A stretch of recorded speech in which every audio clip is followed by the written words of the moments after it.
भगवान की मृत्यु के विषय में जब भी चर्चा होती है तो उसका अर्थ मृत्यु नहीं होता। भगवान ना तो कभी दिखते हैं और न ही कभी मरते हैं। जब धर्म विलुप्त होता है तब उसकी रक्षा करने धरती पर अवतार लेते हैं। इसी क्रम में ऐसा कहा जाता है कि जब भगवान श्री कृष्ण की मृत्यु के पश्चात उनका दाह संस्कार हुआ तब उनके शरीर का एक अंग नहीं जला था। क्या भगवान के शरीर का दाह संस्कार हुआ? उनका कौन सा अंग नहीं जला और क्यों? भगवान कृष्ण की अनेक लीलाएं बचपन से ही बहुत रोचक रही है। हर कोई उनके विषय में जानने के लिए उत्सुक रहता है। उनकी मनमोहक छवि, उनके द्वारा की गई लीलाएं, उनके प्रति सबका प्रेम अतुलनीय है। भगवत गीता के अनुसार भगवान कृष्ण की मर्जी के बिना एक भी पत्ता नहीं हिलता, अर्थात संसार में जो कुछ भी होता है वो केवल उनकी इच्छा से होता है। उनकी इच्छा के बिना कुछ भी संभव नहीं। वे ही परमपिता परमात्मा है। महाभारत का युद्ध भी उनकी इच्छा से ही हुआ, जिसके माध्यम से उन्होंने धर्म का महत्व बताया और उन्होंने स्वयं भी धर्म का ही पक्ष लिया, क्योंकि कौरव अधर्म के पक्षपाती थे। भगवान कृष्ण ने दुर्योधन को बहुत समझाने का प्रयास किया, परंतु दुर्योधन अपने हठ पर ही अड़ा रहा। तब महाभारत युद्ध के अतिरिक्त और कोई चारा नहीं बचा था। महाभारत युद्ध के समय जब दुर्योधन का अंत हुआ तब उसकी मां शोकाकुल हो उठी। महाभारत के रणभूमि में जब वो पुत्रों की मृत्यु पर शोक व्यक्त करने पहुंची तब उन्होंने श्री कृष्ण को श्राप दिया कि ठीक 36 वर्षों पश्चात उनकी मृत्यु हो जाएगी, क्योंकि उन्हें गलतफहमी थी कि उनके पुत्रों की मृत्यु भगवान श्री कृष्ण के कारण ही हुई है। वास्तव में तो भगवान श्री कृष्ण किसी श्राप के कारण नहीं, अपितु अपनी इच्छा से ही इस संसार से अदृश्य हुए थे, क्योंकि जो भी इस संसार में आता है उसकी देह का विनाश निश्चित है। भगवान मृत्युलोक को छोड़ कैसे अपने लोक गए, इसका वर्णन भागवत पुराण के 11वें स्कंद में मिलता है। दोस्तों, यह तो आप जानते ही हैं कि भागवत पुराण सुखदेव गोस्वामी जी के द्वारा राजा परीक्षित को सुनाई गई थी। 11वें स्कंद में सुखदेव जी परीक्षित महाराज से कहते हैं कि भगवान श्री कृष्ण ने विचार किया कि यदुवंश अभी भी पृथ्वी पर है और पूर्णतया मुझ पर आश्रित है। यदुवंश के लोग धन, जनबल, घोड़े आदि के माध्यम से बलशाली है और पृथ्वी पर अपनी मनमानी कर रहे हैं। यहाँ तक कि देवता आदि भी उन्हें पराजित नहीं कर सकते। इसलिए मुझे यदुवंश के लोगों में आपस में कलह उत्पन्न करनी होगी। उसके पश्चात ही मैं अपने धाम वापस जाऊंगा। ऐसा विचार करके भगवान ने एक लीला रचाई। आइए इसे विस्तार में जानते हैं। भगवान कृष्ण द्वारका नगरी के राजा थे। एक बार ऋषि विश्वामित्र, नारद मुनि और ऋषि दुर्वासा द्वारका नगरी पधारे। द्वारका में युवाओं का स्वभाव बहुत चंचल और उद्दंड था। एक बार कृष्णपुत्र सांब समेत कुछ यदुवंश कुमारों को शरारत सूझी। सांब ने स्त्री का रूप धारण किए और वे सभी कुछ ऋषियों के पास पहुंचे और सांब को गर्भवती महिला बताकर ऋषियों के साथ मजाक करने का दुस्साहस किया। ऋषियों ने भांप लिया कि उनके साथ मजाक हो रहा है। तब उन्होंने सांब को श्राप दिया कि वो एक ऐसे मुसल को जन्म देगा जिससे उसके कुल का नाश होगा। वास्तव में ऋषि मुनियों को भगवत प्रेरणा के कारण क्रोध आया। अंततः यह भगवान की ही लीला थी।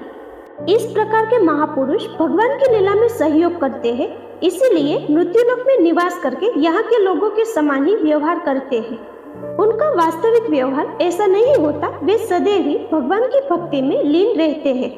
ऋषियों द्वारा श्राप सुनकर सभी कुमार घबरा गए। उन सब ने सांब को स्त्री का रूप देने के लिए जो कृत्रिम पेट बनाया था उसे फाड़कर देखा तो उसमें वास्तव में मुसल था। यह देख वे सभी पछताने लगे। उन्होंने इस पूरी घटना के विषय में उग्रसेन को बताया। उग्रसेन मथुरा के राजा और कंस के पिता थे। उग्रसेन ने उस मुसल का चूर्ण बनाकर उस चूर्ण और बचे हुए लोहे के टुकड़ों को समुद्र में फेंकने का आदेश दिया। उन्होंने ऐसा ही किया। वो चूर्ण पानी के साथ बहकर किनारे पर आ गया और जो लोहे के छोटे छोटे टुकड़े बचे थे उसे एक मछली ने निगल लिया।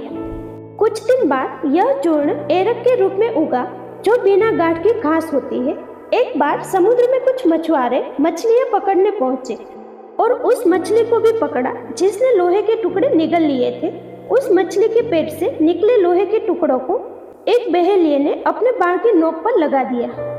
एक बार ब्रह्मा जी अपने पुत्रों और देवताओं के साथ द्वारका नगरी पधारे और भगवान से प्रार्थना की कि यदि अब वे चाहे तो अपने धाम पधार सकते हैं।